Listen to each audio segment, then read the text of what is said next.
ఇవాళ తెలంగాణ అసెంబ్లీలో కృష్ణా జలాలపై మంత్రి ఉత్తమ్ ప్రెజెంటేషన్ ఇస్తారు. అసెంబ్లీ హాల్లో దీనికోసం ప్రత్యేక స్క్రీన్లు ఏర్పాటు చేశారు. ఇవాళ జరిగే అసెంబ్లీ సమావేశంలో హిల్ట్ పాలసీపై చర్చ జరుగుతుంది. కాంగ్రెస్ సర్కార్పై బీఆర్ఎస్ విరుచుకుపడే అవకాశం ఉంది.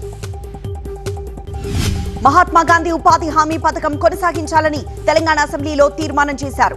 2006లో ఉపాధి హామీ పథకం అమల్లోకి వచ్చిందని, ఈ పథకం ద్వారా తెలంగాణలో 90% ఎస్సీలకు లబ్ధి చేకూరుతుందని సీఎం రేవంత్ అన్నారు. జీరాంజీ చట్టం పేదల హక్కులకు వ్యతిరేకంగా ఉందన్నారు సీఎం రేవంత్. కొత్త చట్టం కారణంగా మహిళా కూలీలు నష్టపోతారన్నారు. గతంలో 100% నిధులు కేంద్రమే ఇచ్చేదని, ఇప్పుడు రాష్ట్రాలపై 40% భారం వేస్తున్నారన్నారు. 125 పని దినాల్లో 75 రోజులకే కేంద్రం నిధులిస్తుందని, రాష్ట్రంపై 50 రోజుల నిధుల భారం పడుతుందన్నారు తెలంగాణ సీఎం. ఉపాధి హామీ పేరు ఎందుకు మార్చారో చెప్పాలన్నారు CPI MLA Koonamneni Sambasiva Rao. Modi mindset మారాలన్నారు. యాజ్ పర్ ఇండియాకి సూపర్ ఫాస్ట్ మనీ ట్రాన్స్ఫర్ చేస్తామని మాటిస్తున్నారు. మరి మీరు హెల్ప్ చేస్తారా? ఏంటో హెల్ప్? $5,000 నోయిడాలో ఉన్న నవీన్ అన్నకి. నవీన్ అన్న నోయిడా అంధేరి గూగుల్ రేట్లకే సూపర్ ఫాస్ట్ మనీ ట్రాన్స్ఫర్లు అస్పోరా. హిందూ ముస్లింలు కలిసి ఉండాలని గాంధీ ఆశించారని, అయితే గాంధీజీకి మతం రంగు పులుముతున్నారన్నారు కూనంనేని. ఎమ్మెల్యే కూనంనేని వ్యాఖ్యలపై తెలంగాణ అసెంబ్లీ కొద్దిసేపు గందరగోళం ఏర్పడింది. మోదీ మైండ్ సెట్ మార్చుకోవాలన్న కూనంనేని వ్యాఖ్యలపై బీజేపీ సభ్యులు మండిపడ్డారు. పోడియం దగ్గరకు వెళ్లి నిరసన తెలిపారు. మోదీపై కూనంనేని వ్యాఖ్యలను ఖండిస్తున్నామన్నారు బండి సంజయ్. అసెంబ్లీలో ఇలాంటి మాటలకు స్థానం లేదన్నారు. ఇలాంటి మాటలతోనే కమ్యూనిస్టులు ప్రజాదరణ కోల్పోయారని, తక్షణమే వ్యాఖ్యలను ఉపసంహరించుకోవాలన్నారు బండి సంజయ్. ప్రధాని మోదీకి కూనంనేని క్షమాపణ చెప్పాలని డిమాండ్ చేశారు. మూసీలో ఏడాదంతా నీళ్లు ప్రవహించేలా ప్రణాళికలు రూపొందిస్తున్నామని సీఎం రేవంత్ రెడ్డి తెలిపారు. నిజాంలు నిర్మించిన ప్రాజెక్టులు హైదరాబాద్ ప్రజల దాహార్తిని తీర్చుతున్నాయన్నారు. మూసీలో ఉండే కాలుష్యం కంటే కొంతమంది కడుపులో ఎక్కువ విషం ఉందని విమర్శించారు సీఎం రేవంత్. మూసీ ప్రక్షాళనకు ఎంత ఖర్చు అవుతుందో ఇప్పుడే చెప్పలేమన్నారు. అసెంబ్లీ సమావేశాలను బహిష్కరించాలని బీఆర్ఎస్ నిర్ణయించింది. స్పీకర్ అనుసరిస్తున్న పక్షపాత వైఖరికి నిరసనగా ఈ నిర్ణయం తీసుకున్నామని బీఆర్ఎస్ ఉపనేత హరీష్ రావు తెలిపారు. బీజేపీని విమర్శించాల్సి వస్తుందని బీఆర్ఎస్ వాకౌట్ చేసిందని, అసెంబ్లీ నుంచి తప్పించుకొని పారిపోయారన్నారు బట్టి. పేదల పట్ల చిత్తశుద్ధి లేకే మొహం చాటేశారన్నారు. ఉపాధి హామీ పథకంపై మాట్లాడాలని బీఆర్ఎస్ వాకౌట్ చేసిందని, బీజేపీకి బీఆర్ఎస్ సహకరిస్తుందనే దానికి ఇదే నిదర్శనమన్నారు మంత్రి సీతక్క. బీజేపీ బీఆర్ఎస్ ఎజెండా ఒక్కటే అన్నారు. రైతు కూలీలకు 12,000 రూపాయలు ఇస్తామని కాంగ్రెస్ మోసం చేసిందని బీజేపీ శాసనసభాపక్ష నేత ఏలేటి మహేశ్వర్ రెడ్డి ఆరోపించారు. కూలీలకు డబ్బు ఇవ్వమంటే భారం వేస్తున్నారని అండమేంటని ప్రశ్నించారు. హైదరాబాద్ ను 360 డిగ్రీలు కవర్ చేసేలా మెట్రోను విస్తరిస్తామని మంత్రి శ్రీధర్ బాబు తెలిపారు. మున్సిపల్ పరిపాలనా వ్యవస్థను పటిష్టం చేసే దిశగా ముందుకు వెళ్తున్నామని వివరించారు. జీహెచ్ఎంసీ చట్ట సవరణ బిల్లులో స్పష్టత లేదని బీజేపీ ఎమ్మెల్యే పాల్వాయి హరీష్ బాబు తెలిపారు. దీనిపై సభ్యులకు పూర్తి సమాచారం ఇవ్వలేదని, ఇది ప్రజాభిప్రాయానికి వ్యతిరేకంగా ఉందన్నారు. జీహెచ్ఎంసీ విస్తరణను తాము వ్యతిరేకించడం లేదని మజ్లీస్ ఎమ్మెల్యే అక్బరుద్దీన్ స్పష్టం చేశారు. పోలీస్ కమిషనరేట్లను 4 చేసినప్పుడు కార్పొరేషన్ ని కూడా 4 భాగాలుగా చేయాలన్నది తమ అభిమతమన్నారు. గ్రేటర్ హైదరాబాద్ విలీనం వ్యవహారంలో ఉమ్మడి రంగారెడ్డి జిల్లా ప్రజల మనోభావాలకు అనుగుణంగా నిర్ణయం తీసుకోవాలని ఇబ్రహీంపట్నం ఎమ్మెల్యే మల్రెడ్డి రంగారెడ్డి కోరారు.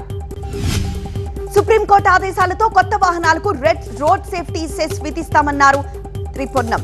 బైక్లకు 2,000, ఎల్ఎంవీలకు 5,000, హెవీ వాహనాలకు 10,000 రోడ్ సేఫ్టీ సెస్ విధిస్తామన్నారు. తెలంగాణలోని 33 జిల్లాల్లో రోడ్ సేఫ్టీ కమిటీలు ఏర్పాటు చేశామన్నారు పొన్నం. ఈ నెలంతా రోడ్డు భద్రతా మాసోత్సవాలు నిర్వహిస్తామన్నారు. 4 వీలర్స్ కు లైఫ్ ట్యాక్స్ 7.5% ఉంటుందన్నారు. కేంద్ర మంత్రి బండి సంజయ్ అండమాన్ నికోబార్ దీవుల్లో పర్యటించారు. తొలి రోజు చారిత్రక కాలాపాని జైలును సందర్శించారు.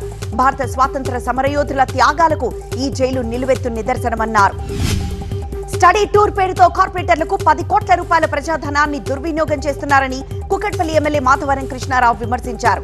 నెల రోజుల్లో పదవీ కాలం ముగుస్తూ ఉండగా స్టడీ టూర్ ఎందుకని ప్రశ్నించారు. దుర్గం చెరువు కబ్జా ఆరోపణల్ని ఖండించారు కొత్త ప్రభాకర్ రెడ్డి. దుర్గం చెరువు కబ్జా చేశారనే మాట అవాస్తవమన్నారు. ఏపీ మంత్రులతో సీఎం చంద్రబాబు టెలికాన్ఫరెన్స్ నిర్వహించారు. రైతుల పాస్ పుస్తకాల పంపిణీపై సమీక్ష నిర్వహించారు. ఏపీలో పాస్ పుస్తకాలపై గత ప్రభుత్వ ఫోటోలు తొలగించారు. రాజముద్రతో కొత్త పాస్ పుస్తకాలు పంపిణీ చేస్తారు. రీసర్వే పూర్తయిన గ్రామాల్లో ఈ నెల 9 వరకు 22 లక్షల పాస్ పుస్తకాలు పంపిణీ చేస్తారు. ఏపీలో భూ సర్వే పూర్తయిన గ్రామాల్లో పట్టాదార్ పాస్ బుక్స్ పంపిణీ జరుగుతోంది. ఈ నెల 9 వరకు ఎంపిక చేసిన గ్రామాల్లో గ్రామ సభలు నిర్వహించి వీటిని అందజేయనున్నారు. సర్వే రాళ్ల కోసం పాస్ పుస్తకాలపై ఫోటో వేసుకునేందుకు జగన్ సర్కార్ 700 కోట్ల రూపాయల ప్రజాధనాన్ని వృధా చేసిందని కేంద్ర మంత్రి పెమ్మసాని చంద్రశేఖర్ విమర్శించారు. అమరావతిలో సీడ్ యాక్సెస్ రోడ్డు అందుబాటులోకి వచ్చింది. విజయవాడ నుంచి అమరావతి వెళ్లేందుకు కరకట్టపై వెళ్లే దూరం తగ్గనుంది. స్టీల్ బ్రిడ్జ్ పనులను మంత్రి నారాయణ పరిశీలించారు. ఇవాళ జగిత్యాల జిల్లాలో కొండగట్టులో పర్యటిస్తారు AP deputy CM Pawan Kalyan. 35 కోట్ల 19 లక్షలతో నిర్మిస్తున్న సత్రాలు, మంటపాలకు శంకుస్థాపన చేస్తారు.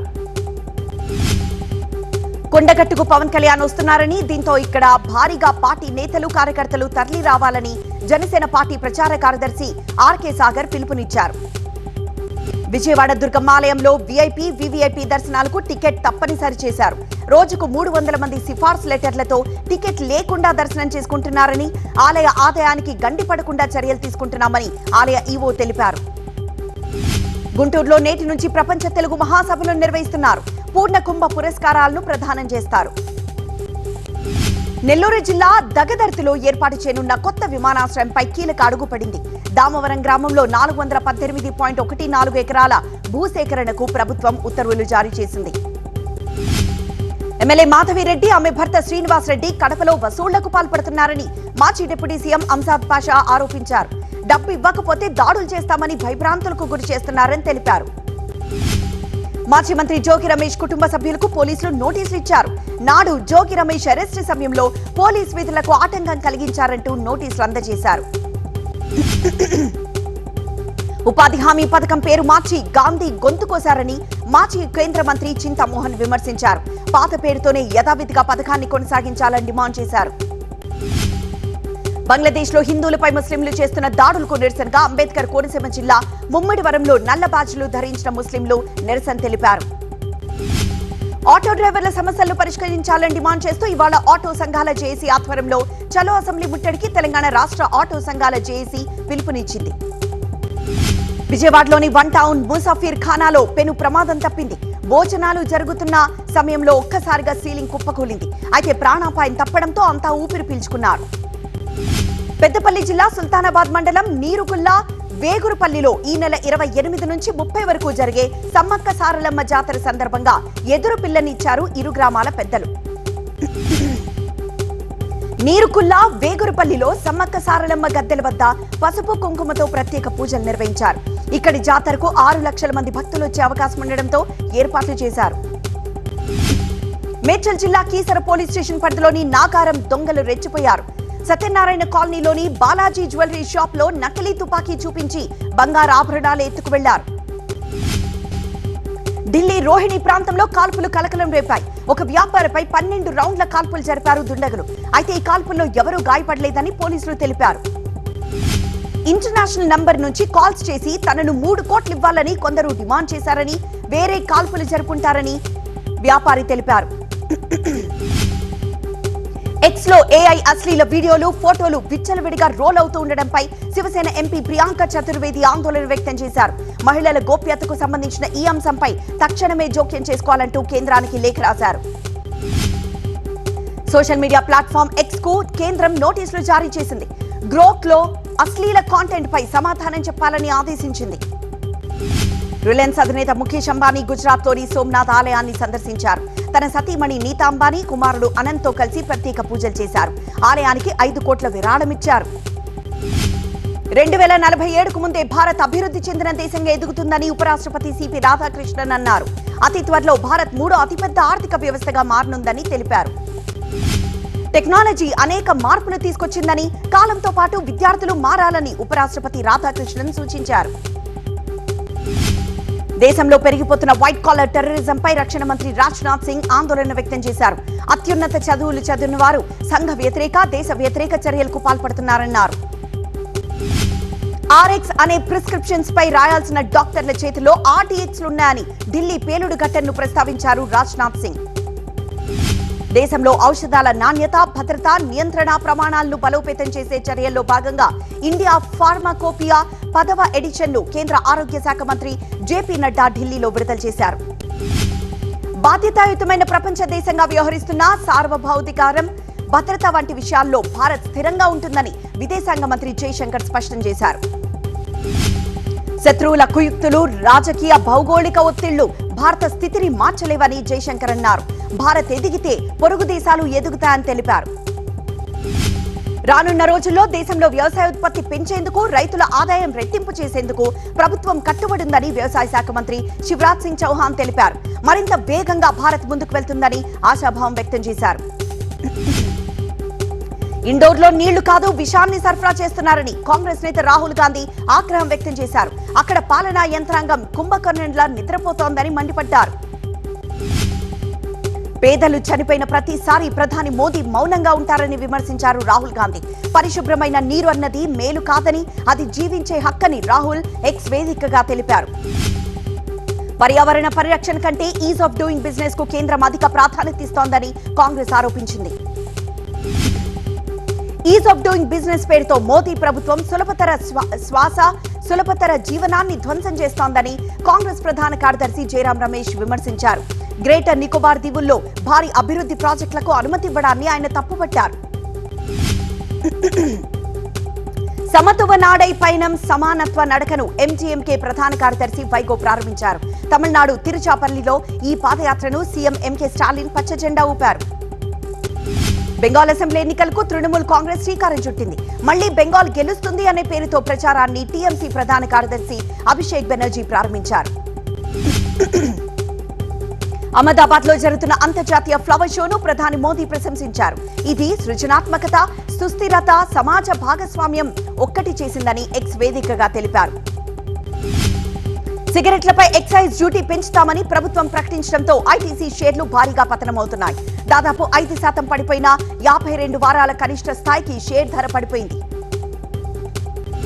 ఎలక్ట్రానిక్స్ విడి భాగాల తయారీ పథకం 3వ విడతలో 22 కొత్త ప్రతిపాదనలకు ప్రభుత్వం అనుమతి మంజూరు చేసిందని కేంద్ర మంత్రి అశ్విని వైష్ణవ్ తెలిపారు. ఈ ప్రాజెక్టుల పెట్టుబడి విలువ 41,863 కోట్లు.